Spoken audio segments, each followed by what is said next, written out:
Ready ka na bang mag-register sa BIR? Hello everyone, I am Iza Estenopo at ngayon magkukwento po ako tungkol sa pagiging handa bago mag-register sa BIR. May mga na-encounter ako na nagre-register sila kay BIR pero yun na yun, hindi na po nila nagagampanan yung mga susunod na kailangan gawin after ng registration kay BIR. At hindi naman po natin masisisi ang taxpayer na hindi nag-comply kasi pwedeng hindi niya alam ito or hindi naman po niya fully na naiintindihan. Kaya ikaw, taxpayer na magre-register kay BIR dahil ikaw ay magbi-business na, kailangan malaman mo ito. Ang pagre-register kay BIR ay hindi isang one-time, big-time event. Ito po ay may kaakibat na regular reporting pagkatapos mong mag-register.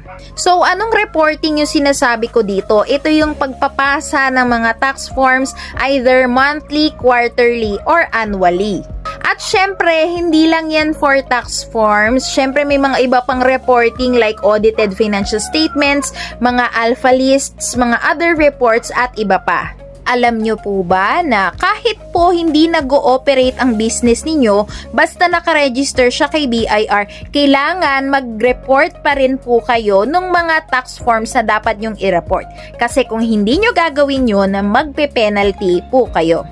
And also, hindi po biro na mag-close ng BIR kasi by the time na mag-desisyon po kayo na isara ang BIR registration ninyo, napakarami nyo pong papeles na kailangang i-present para ma-close ang business nyo. So, ang advice ko po sa inyo, once na kayo po ay nag-business, kailangan po ay pagplanuhan nyo po ng maigi dahil po hindi po biro ang mga compliances na ire-require sa atin ni BIR. Hindi nyo po kailangan na matakot dito dahil kung kayo naman po ay compliant, wala po kayong magiging problema. Pwede po kayong mag-seek help sa mga accounting firms or sa mga CPA na nagpa-public practice para magpa-consult para makapaghanda po bago po kayo mag-register sa BIR. And of course, bago po kayo lumabas ng BIR, kapag nag-register kayo, pwede po kayong mag-consult sa mga officer of the day nila para matulungan po kayo sa compliances ninyo. So yun lang po, maraming salamat po.